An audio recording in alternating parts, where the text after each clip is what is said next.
जय श्री कृष्ण। भक्तों, हमारे शास्त्र कहते हैं भगवान श्री विष्णु की प्रिय एकादशी तिथि जो मनुष्य के पूर्व जन्म के सहस्त्र कोटि पापों का नाश करती है और जिसका श्रद्धा और नियम पूर्वक पालन करने से मनुष्य आध्यात्मिक जीवन के परम गंतव्य को प्राप्त कर सकता है।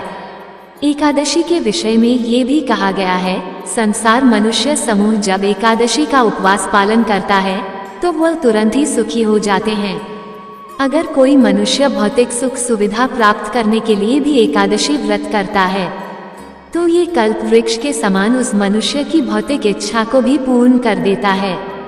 और अगर कोई अपनी भक्ति में वृद्धि करने के लिए एकादशी व्रत करे फिर तो उसके ऊपर भगवान श्री कृष्ण की विशेष कृपा हो जाती है और यह एकादशी व्रत पालन उसे सर्वोच्च गति प्रदान करता है और इसमें कोई संशय नहीं है। ऐसे ही परम पवित्र एकादशी यानी अमल की एकादशी प्रत्येक वर्ष फाल्गुन मास के शुक्ल पक्ष में आने वाली एकादशी को अमल की एकादशी के नाम से जाना जाता है। यह एकादशी होली के त्योहार से पहले आती है, इसलिए इसे रंग भरी एकादशी भी कहते हैं। और इसी एकादशी के दिन वृंदावन के सभी मंदिरों में ठाकुर जी को विशेष रंगों से होली खिलाई जाती है। तो चलिए इस अमल की एकादशी के उपलक्ष्य पर हम कुछ पौराणिक कथा का श्रवण करते हैं। अमल की एकादशी इसलिए भी विशेष है क्योंकि इस दिन भगवान श्री विष्णु के प्रिय अमल की वृक्ष की उत्पत्ति हुई थी। एक समय जब ब्रह्मा जी की तपस्या से प्रसन्न होकर भगवान विष्णु प्रकट हुए तो उनकी आंखों से वात्सल्य रूपी अश्रु की कुछ बूंदें गिरी और ये बूंदें जब पृथ्वी पर गिरी तो उससे आंवला वृक्ष की उत्पत्ति हुई। हमारे शास्त्रों में किसी स्थान पर यह भी कहा गया है कि भगवान विष्णु के थूक से आंवला के वृक्ष की उत्पत्ति हुई है। दोनों ही प्रसंग में हमारे लिए महत्वपूर्ण बात यही है कि आंवला की वृक्ष यानी आंवला वृक्ष का सीधा संबंध भगवान श्री नारायण के साथ है, इसलिए वह हमारे लिए अत्यंत पवित्र और पूजनीय है। एक समय युधिष्ठिर महाराज ने भगवान श्री कृष्ण से पूछा कि फाल्गुन मास के शुक्ल पक्ष में कौन सी एकादशी तिथि आती है और उसका महत्व क्या है। तो उसके विषय में भगवान कहते हैं कि फाल्गुन मास के शुक्ल पक्ष में आने वाली एकादशी को अमल की एकादशी के नाम से जाना जाता है। यह अत्यंत कल्याणकारी और मंगलमय एकादशी है जो कि बड़े से बड़े पापों का भी नाश करने वाली है। यह एकादशी चिंतामणि और कामधेनु के समान ही सब मनोरथ को पूर्ण करने वाली है। इसका पालन करने से व्यक्ति अपने पूर्व जन्म के सभी पाप कर्मों से मुक्त हो जाता है और परम भगवान की शुद्ध प्रेम भक्ति प्राप्त करता है। जिस प्रकार काली और सफेद दोनों प्रकार की गाय सफेद दूध ही देती है, उसी प्रकार शुक्ल पक्ष और कृष्ण पक्ष दोनों की एकादशी समान रूप से मुक्ति प्रदान करती है। जो व्यक्ति इस एकादशी की महिमा का श्रवण भी करता है उसके भी समस्त पाप नष्ट हो जाते हैं। एक समय नंद महाराज ने श्री कृष्ण के कहने पर गोवर्धन पूजा उत्सव का आरंभ किया और उससे रुष्ट इंद्रदेव ने 7 दिनों तक मूसलाधार वर्षा की। यह उत्सव अमावस्या के दिन हुआ था और फिर शुक्ल पक्ष का 9वां दिन बीत जाने के बाद 10वें दिन देवराज इंद्र ने भगवान श्री कृष्ण की उपासना की और इस प्रकार सभी ब्रजवासी इंद्र के कोप से मुक्त हो गए। तत्पश्चात नंद महाराज ने पूर्णमासी के 11वें दिन संपूर्ण दिन का उपवास करके एकादशी व्रत का पालन किया। यानी शुक्ल पक्ष की एकादशी तिथि इस व्रत का पालन करने के लिए वे अगले दिन यानी द्वादशी पर प्रातः काल में ही यमुना में स्नान करने चले गए, लेकिन उन्होंने बहुत जल्दी स्नान कर लिया था, इसलिए वरुण देव के एक पार्षद ने उन्हें पकड़ लिया। जब काफी समय तक नंद महाराज पानी से बाहर नहीं आए तो वहां उपस्थित सभी गोपगण घबरा गए। उन्होंने सहायता के लिए कृष्ण को पुकारा और क्योंकि नंद महाराज ने पूर्ण श्रद्धा और भक्ति भाव से एकादशी व्रत का पालन किया था, इसलिए वरुण देव के पार्षद भी उन्हें कोई हानि नहीं पहुंचा पाए। आखिर श्री कृष्ण ने स्वयं जल में जाकर नंद महाराज को वरुण पार्षदों से छुड़ा कर ले आए। इस प्रकार श्री कृष्ण ने द्वादशी के दिन नंद महाराज की रक्षा की। हमारे शास्त्रों में ऐसे अनेक उदाहरण प्राप्त होते हैं जिसमें एकादशी व्रत पालन करने वाले साधक की महिमा गाई गई है और प्रत्येक संकट से उनकी रक्षा हुई है। श्रीमद् भागवत में आने वाली महाराज अम्बरीश की कथा भी इसी बात का पुनरुच्चारण करती है, जहां भगवान का सुदर्शन चक्र दुर्वासा मुनि के श्राप से अम्बरीश महाराज की रक्षा करता है। भक्तों, आज हम आपको श्रीमद् भागवत में आने वाली महाराज अम्बरीश की कथा भी सुनाएंगे, इसलिए कथा को अंत तक पूरा अवश्य सुनें। अथ फाल्गुन शुक्ल एकादशी व्रत कथा। आइए जानते हैं आमल की एकादशी व्रत विधि एवं व्रत कथा। 1000 गौ दान का फल देती है आमल की एकादशी। मांधाता बोले कि हे वशिष्ठ जी, यदि आप मुझ पर कृपा करें तो किसी ऐसे व्रत की कथा कहिए जिससे मेरा कल्याण हो। महर्षि वशिष्ठ बोले कि हे राजन, सब व्रतों से उत्तम और अंत में मोक्ष देने वाले आमल की एकादशी के व्रत का मैं वर्णन करता हूँ। यह एकादशी फाल्गुन माह के शुक्ल पक्ष में होती है। इस व्रत के करने से समस्त पाप नष्ट हो जाते हैं। इस व्रत का फल 1000 गौदान के फल के बराबर होता है। अब मैं आपसे एक पौराणिक कथा कहता हूँ, आप ध्यानपूर्वक सुनिए। एक वैदिश नाम का नगर था जिसमें ब्राह्मण, क्षत्रिय, वैश्य और शूद्र चारों वर्ण आनंद सहित रहते थे। उस नगर में सदैव वेद ध्वनि गूंजा करती थी तथा पापी, दुराचारी तथा नास्तिक उस नगर में कोई नहीं था। उस नगर में चैतर्थ नाम का चंद्रवंशी राजा राज्य करता था। वह अत्यंत विद्वान तथा धर्मी था। उस नगर में कोई भी व्यक्ति दरिद्र व कंजूस नहीं था। सभी नगरवासी विष्णु भक्त थे और आबाल वृद्ध स्त्री पुरुष एकादशी का व्रत किया करते थे। एक समय फाल्गुन मास के शुक्ल पक्ष की आमल की एकादशी आई। उस दिन राजा, प्रजा तथा बाल वृद्ध सबने हर्षपूर्वक व्रत किया। राजा अपनी प्रजा के साथ मंदिर में जाकर पूर्ण कुंभ स्थापित करके धूप, दीप, नैवेद्य, पंचरत्न आदि से धात्री आंवले का पूजन करने लगे और इस प्रकार स्तुति करने लगे और एकादशी जी की आरती करने लगे। हे धात्री, तुम ब्रह्म स्वरूप हो, तुम ब्रह्मा जी द्वारा उत्पन्न हुए हो और समस्त पापों का नाश करने वाले हो, तुमको नमस्कार है। अब तुम मेरा अर्घ्य स्वीकार करो। तुम श्री रामचंद्र जी द्वारा सम्मानित हो, मैं आपकी प्रार्थना करता हूँ, अतः आप मेरे समस्त पापों का नाश करो। उस मंदिर में सबने रात्रि को जागरण किया। रात के समय वहाँ एक बहेलिया आया जो अत्यंत पापी और दुराचारी था। वह अपने कुटुंब का पालन जीव हत्या करके किया करता था। भूख और प्यास से अत्यंत व्याकुल वह बहेलिया इस जागरण को देखने के लिए मंदिर के एक कोने में बैठ गया और विष्णु भगवान तथा एकादशी महात्म्य की कथा सुनने लगा। इस प्रकार अन्य मनुष्यों की भांति उसने भी सारी रात जागकर बिता दी। प्रातः काल होते ही सब लोग अपने घर चले गए तो बहेलिया भी अपने घर चला गया। घर जाकर उसने भोजन किया। कुछ समय बीतने के पश्चात उस बहेलिये की मृत्यु हो गई, मगर उस आमल की एकादशी के व्रत तथा जागरण से उसने राजा विदुरथ के घर जन्म लिया और उसका नाम वसुर्त रखा गया। युवा होने पर वह चतुरंगिनी सेना के सहित तथा धन धान्य से युक्त होकर 10,000 ग्रामों का पालन करने लगा। वह तेज में सूर्य के समान, कांति में चंद्रमा के समान, वीरता में भगवान विष्णु के समान और क्षमा में पृथ्वी के समान था। वह अत्यंत धार्मिक, सत्यवादी, कर्मवीर और विष्णु भक्त था। वह प्रजा का समान भाव से पालन करता था। दान देना उसका नित्य कर्तव्य था। एक दिन राजा शिकार खेलने के लिए गया। दैवयोग से वह मार्ग भूल गया और दिशा ज्ञान न रहने के कारण उसी वन में एक वृक्ष के नीचे सो गया। थोड़ी देर बाद पहाड़ी मलेच्छ वहां पर आ गए और राजा को अकेला देखकर मारो मारो शब्द करते हुए राजा की ओर दौड़े। मलेच्छ कहने लगे कि इसी दुष्ट राजा ने हमारे माता, पिता, पुत्र, पौत्र आदि अनेक संबंधियों को मारा है तथा देश से निकाल दिया है, अतः इसको अवश्य मारना चाहिए। ऐसा कहकर वे मलेच्छ उस राजा को मारने दौड़े और अनेक प्रकार के अस्त्र शस्त्र उसके ऊपर फेंके।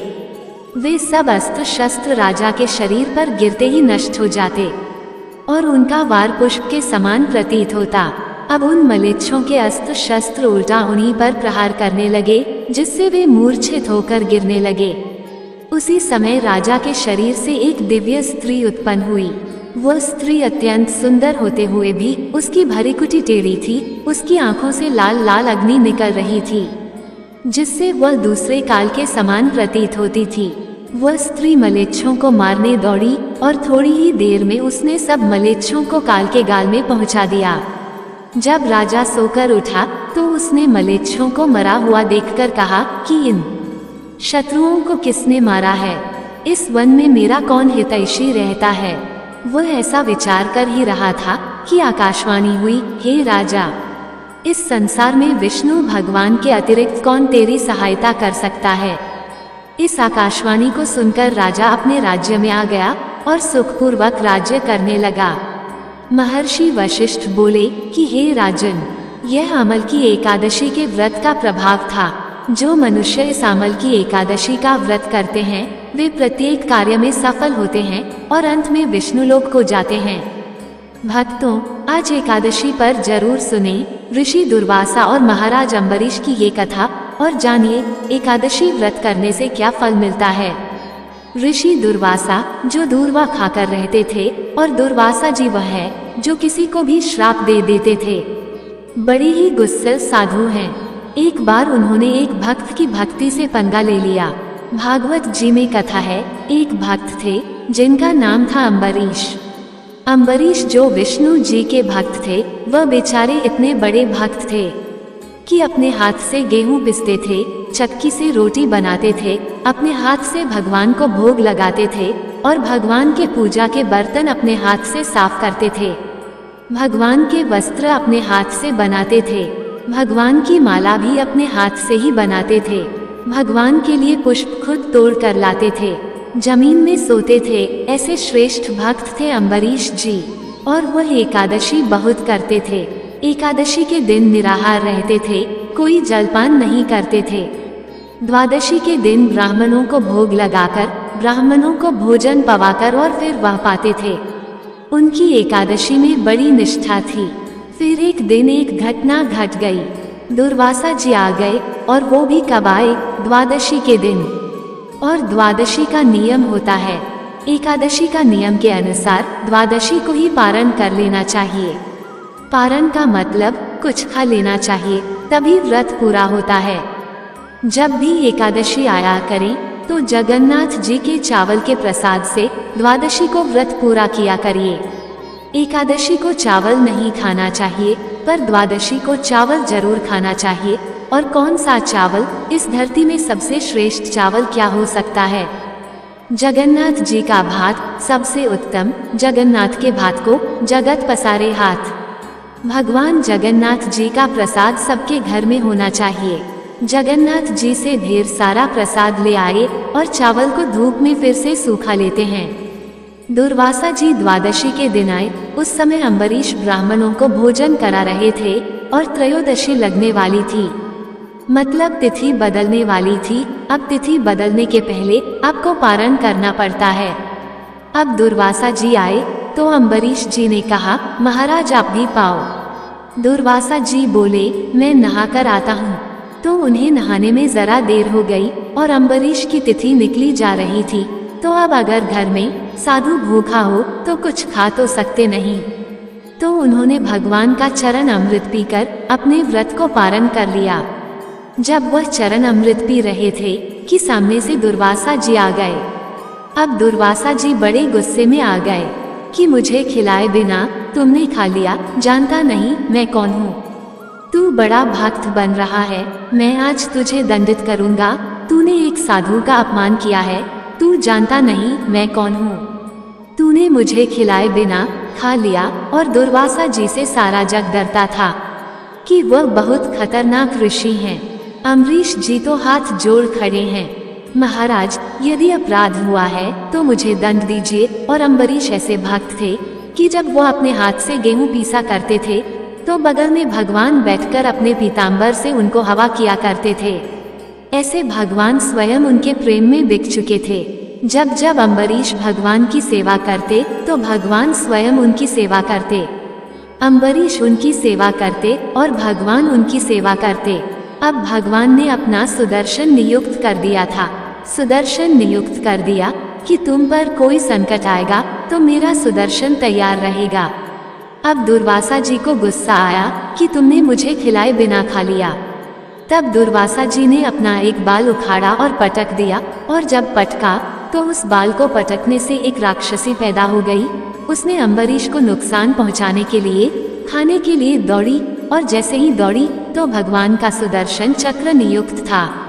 उसने जाकर राक्षसी को वश में कर दिया, और सुदर्शन साक्षात भगवान है। इसलिए भागवत जी में कहा गया है कि सबसे आगे क्या रखा है, ये सुदर्शन। इसलिए कहते हैं कि अपने घर में द्वार के ऊपर भगवान सुदर्शन को लगाइए। ये सुदर्शन भक्तों के परम रक्षक हैं। भक्तों को जो नुकसान पहुंचाता है, सुदर्शन चक्र एक्टिव हो जाते हैं। जैसे जब अम्बरीश को नुकसान पहुंचाना चाहा तो सुदर्शन भगवान एक्टिव हो गए, और दुर्वासा जी को मारने के लिए सुदर्शन भगवान दौड़ पड़े कि आप छोड़ूंगा नहीं, ये मेरे भक्तों को नुकसान पहुंचा रहा है। अब दुर्वासा जी भागे और कहने लगे कि ब्रह्मा जी बचाओ, ब्रह्मा जी बचाओ। ब्रह्मा जी ने देखा कि कौन आया है। दुर्वासा, क्या हुआ बोलिए। दुर्वासा जी बोले, सुदर्शन चक्र पीछे लगा है। ब्रह्मा जी बोले, निकलो मेरे घर से, तुम्हारा यहाँ ठिकाना नहीं है। फिर सुदर्शन से बचने के लिए शंकर जी के पास गए। हे प्रभु बचाओ। शंकर जी बोले, बाहर जाओ, अभी कोई गुंजाइश नहीं है। जिनका चक्र है उनके पास जाओ। अब वह गए भगवान नारायण के पास। प्रभु, हे प्रभु, क्षमा क्षमा। भगवान बोले, क्या हुआ महाराज। दुर्वासा जी बोले, हम तो आपके भक्त हैं, पता नहीं क्या अपराध हुआ है, ये सुदर्शन हमें मारने जा रहा है, गर्दन काट देगा। भगवान बोले कि आपने किसका अपराध किया है। सुदर्शन जी बोले, प्रभु इसने जो आपके आश्रित भक्त हैं अम्बरीश, उसे नुकसान पहुंचाना चाहा है, मैं इनको छोड़ूंगा नहीं। अब भगवान बोले, तो फिर मैं भी सेवा नहीं कर पाऊंगा आपके इस बार। अब दुर्वासा जी घबराए कि जब भगवान नहीं बचा रहे हैं तो अब कौन बचाएगा। अब दुर्वासा जी घबराए, चरणों में गिर पड़े। प्रभु आप बताओ मैं क्या करूं। भगवान बोले, जिसका अपराध किया है उस भक्त से जाकर क्षमा मांगो, वो क्षमा कर देंगे तो यह चक्र शांत हो जाएगा। तब दुर्वासा जी दौड़े दौड़े अम्बरीश जी के चरणों में गए। अम्बरीश जी ने देखा, महाराज आप तो साधु हैं। अम्बरीश जी ने साष्टांग प्रणाम किया। दुर्वासा जी ने कहा, हे अम्बरीश, हमें क्षमा करो, हमने भक्ति का अपमान किया है, अपराध किया है। तब दुर्वासा जी के लिए अम्बरीश ने सुदर्शन भगवान से प्रार्थना की, हे सुदर्शन भगवान, यदि मैं भगवान का अनन्य भाव से चिंतन करता हूँ, मैंने भगवान के सिवा अपने हृदय में किसी को स्थान न दिया हो, मेरे अंदर यदि किसी के प्रति छल, कपट, ईर्ष्या, द्वेष न हो, तो हे सुदर्शन भगवान आप शांत हो जाइए। सुदर्शन भगवान शांत हो गए और दुर्वासा जी की रक्षा हुई। तब से दुर्वासा जी को समझ में आया कि भक्तों से पंगा नहीं लेना चाहिए। भगवान से पंगा लोगे चलेगा, पर भक्तों से नहीं चलेगा, बहुत महंगा पड़ सकता है। भगवान है ना न्याय करने के लिए। रावण के साथ न्याय भगवान ने किया था, उसे दंड मिला। द्रौपदी के साथ जो दुशासन ने किया उसे भी दंड मिला। ईश्वर के घर देर है, अंधेर नहीं है। दुर्वासा जी का अभियान समाप्त हुआ और आज से आपका एक बहुत बड़ा सबक मिला। इस कथा से जुड़ी एक और कथा है जो हमें एक सच्ची सीख देती है। एक पति पत्नी जा रहे थे तो एक साधु पीछे से आया। बारिश का समय था, सड़क के गड्ढे में पानी भरा था, तो समझ में आता नहीं है कि यहाँ गड्ढा है कि यहाँ समतल है। तो एक साधु बढ़िया कीर्तन में मस्त श्री कृष्ण गोविंद हरे मुरारी गाते हुए चला जा रहा था। वो पति पत्नी इस तरफ से जा रहे थे और वह साधु अपने लाइन से इस तरफ जा रहा था। सड़क में तो साधु बढ़िया नाचता हुआ जा रहा था, तो साधु जब उचक करके जब गिरा तो उसके पांव गड्ढे में चले गए।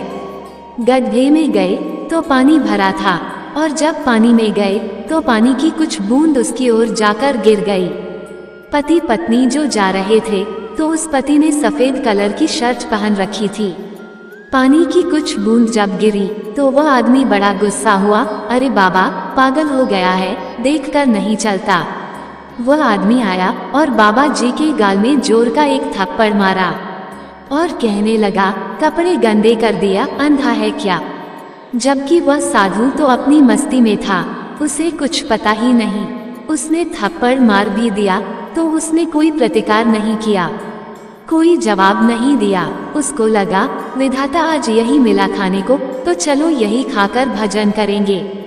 कभी आप बढ़िया मालपुआ खिलाते हो, कभी आप चना खिलाते हो, कभी गुलाब जामुन खिलाते हो, कभी रबड़ी, आज थप्पड़ मिला तो ये भी खा लेंगे। भगवान का भक्त भगवान की मस्ती में मस्त रहता, जैसे राखे राम जी रहना चाहिए और सीताराम सीताराम कहना चाहिए। भगवान तेरे फूलों से भी प्यारा थप्पड़ दे रहे हो, हम खुश हैं, हम शिकायत नहीं करेंगे। तुमने थप्पड़ पड़वा दिए, कोई बात नहीं। आप लोग को जरा भी आपके प्रतिकूल मिल जाए तो आप रोने लग जाते हैं। भगवान तुमने ऐसा क्यों किया? जो दे रहे हैं वो हमारे भगवान की इच्छा है। आज हम भूखे रहेंगे, ये भगवान की इच्छा है। आज खाना दे रहे हैं तो खाओ, आज ये पहना रहे हैं तो ये पहनो, ये सब भगवान की इच्छा है। हमारा संत जी बेचारे कुछ बोले नहीं, लेकिन भगवान तो भगवान है। भगवान गुस्सा हो गए, किसने मेरे भक्त को एक थप्पड़ मार दिया। अब वह जैसे ही घर गया, पति पत्नी घर गए। वह आदमी जैसे घर गया और अपनी सीढ़ी ऊपर चढ़ने लगा, सीढ़ी चढ़ते समय उसका पाँव फिसला और ऊपर से सर के बल नीचे गिरा। तुरंत उसकी मृत्यु हो गई। अब जब मृत्यु हुई तो अचानक किसी की मृत्यु हो जाए तो व्यक्ति तो दंग रह ही जाता है। सारे गांव के लोग आ गए, उसकी पत्नी तो खूब रोई। तभी वह साधु घूमता घूमता उसी के घर के सामने से गुजरा तो उसने देखा कि अच्छा, साधु को ये पता नहीं था कि ये उसी का घर है जिसने मुझे थप्पड़ मारा। तो साधु ने देखा कि आज यहाँ बहुत भीड़ है, तो साधु को लगा क्यों भाई भंडारा है। उसने कहा क्या कुछ खाने को मिलेगा? लोगों ने कहा कोई मर गया है, चलो यहाँ से। बाबा जी तुरंत दूर जाकर बैठ गए। उसकी पत्नी रो रही थी तो इस दृश्य को किसी ने देखा था, तो वह समझ गया कि साधु को इसने मारा है, इसलिए ये मर गया। तो उसने उसकी पत्नी से जाकर बोला, सुनो जी, जिस साधु को तुम्हारे पति ने थप्पड़ मारा था, शायद भगवान रुष्ट हो गए हैं। वही साधु बाहर बैठा है, तुम जाओ साधु के पांव पकड़ लो। वो बाहर बैठा है, तुम जाओ साधु के पांव पकड़ लो। वो पत्नी दौड़ी दौड़ी गई, चरणों में गिर पड़ी। महाराज क्षमा करो, मेरे पति से अपराध हो गया, क्षमा कीजिए। साधु बोला, देवी कौन सा अपराध? आपको थप्पड़ मारा था ना अभी थोड़ी देर पहले गाल में। यह मेरे पति वही है, उनकी मृत्यु हो गई। संत ने कहा, इसमें मेरा कोई रोल नहीं है। तेरे पति ने मुझे मारा तो मेरे प्रभु ने भी इसे मार दिया, हिसाब बराबर। भगवान मैं कुछ नहीं कर सकता, मैं थोड़ी भगवान हूँ, मैं तो भगवान का दास हूँ। ये ईश्वर का विधान है, उसने थप्पड़ मारा तो मैं दुखी नहीं हुआ और यह मर गया, उसका दंड पाकर तो मैं खुश नहीं हूँ। ये ईश्वर का विधान है, इसमें मेरा कोई हाथ नहीं है। इसका मतलब न्याय करने वाले कौन हैं? इसलिए जो हो रहा है वो हमारी और आपकी मर्जी नहीं, भगवान की मर्जी है। भक्तों तो चलिए अब हम देखते हैं कि फाल्गुन मास के इस शुभ अवसर में आने वाली आमल की एकादशी का व्रत पालन करने की विधि क्या है। महाभारत के अनुपर्व में कहा गया है, भगवान की मंगला आरती करनी चाहिए अथवा उसका दर्शन करना चाहिए। तत्पश्चात इस आमल की एकादशी व्रत का संकल्प लेना चाहिए। उसके लिए हाथ में गंगाजल लेकर भगवान के समक्ष जाए और उनसे प्रार्थना करते हुए इस श्लोक का उच्चारण करिए। अगर आप संस्कृत में श्लोक नहीं बोल सकते तो कम से कम हिंदी में उसका अनुवाद अवश्य सुनना या पढ़ना चाहिए। श्लोक का अनुवाद इस प्रकार है, एकादशी के दिन मैं भोजन से विरत रहूंगा और अगले दिन ही अन्न ग्रहण करूंगा। हे पुंडरीकाक्ष, हे अच्युत, कृपया मुझे अपनी शरण में लीजिए, मुझे आपकी भक्ति प्रदान करिए। इस प्रकार संकल्प लेने के बाद अब समय है तुलसी सेवा का। तुलसी देवी को एक मध्यम उच्च आसन पर स्थापित करें। उनके समक्ष घी का दीपक प्रज्वलित करें। इसके बाद तुलसी देवी के समक्ष बैठकर हरे कृष्ण महामंत्र की माला का जप करें। इस दिन आप जितना अधिक मात्रा में इस माला का जप कर सकते हैं उतना अच्छा होगा। अधिकतर भक्त एकादशी के दिन 8, 16 या 25 माला का जप करते हैं। अग्नि पुराण के 12वें अध्याय के 6ठे श्लोक में कहा गया है कि एकादशी के दिन भरपेट खाना निषिद्ध कार्य है और उस दिन उपवास करना निश्चित रूप से भगवान श्री कृष्ण को प्रसन्नता देने वाला है। इसलिए एकादशी के दिन हम उपवास का पालन करते हैं। ग्रंथों में बताया गया है कि एकादशी का पालन करने वाले व्यक्ति को एकादशी के दिन इन 5 चीजों का त्याग करना चाहिए: चावल, गेहूं, जौ, मूंग, चना, उड़द जैसी दालों का और मटर, फलियां इत्यादि सब्जियां और सरसों का तथा तिल का तेल। यदि कोई भी व्यक्ति इनमें से किसी भी चीज का सेवन एकादशी पर करता है तो उसका एकादशी व्रत टूट जाता है। अगर आपको आवश्यकता लगे तो इस दिन आप दूध, फल, फलों का रस, कंदमूल इत्यादि से बनी हुई चीजें और एकादशी प्रसाद ले सकते हैं। इस दिन अधिक से अधिक मात्रा में हरे कृष्ण महामंत्र का जप करना चाहिए। श्रीमद् भागवत और भगवत गीता जैसे ग्रंथों का श्रवण और पठन करना चाहिए। आंवला की एकादशी के दिन आपके घर के आसपास या मंदिर में अगर आंवले का वृक्ष है तो उसकी पूजा करनी चाहिए। उसे धूप, दीप, पुष्प और भोग अर्पित करने चाहिए। ऐसा करने से भगवान श्री विष्णु की विशेष कृपा प्राप्त होती है। अगले दिन द्वादशी पर प्रातः ब्रह्म मुहूर्त में उठकर स्नान इत्यादि से शुद्ध होकर एकादशी व्रत का पारण करना चाहिए। पारण से पूर्व किसी सुयोग्य ब्राह्मण और वैष्णव को अपने घर पर बुलाकर उन्हें भगवान को अर्पित भोजन प्रसाद खिलाना चाहिए और अपनी क्षमता अनुसार कुछ न कुछ दान अवश्य देना चाहिए। उसके बाद स्वयं भगवान को प्रार्थना करते हुए और एकादशी का फल भगवान को अर्पित करते हुए इस एकादशी व्रत का पारण करना चाहिए। भक्तों, इस प्रकार भगवान को प्रिय इस अमल की एकादशी का संपूर्ण श्रद्धा और निष्ठा पूर्वक पालन करते हैं और अपने आध्यात्मिक जीवन के परम लक्ष्य को प्राप्त करने की ओर अग्रसर होते हैं। हरे कृष्णा। दोस्तों, आपको ये कथा और जानकारी कैसी लगी कृपया कमेंट करके जरूर बताएं। वीडियो पसंद आया हो तो लाइक करें और अपने दोस्तों के साथ शेयर करें। कमेंट बॉक्स में जय श्री कृष्ण लिखना ना भूलें और ऐसी ही और भी बहुत सारी कहानियों को सुनने के लिए चैनल को सब्सक्राइब जरूर करें। धन्यवाद।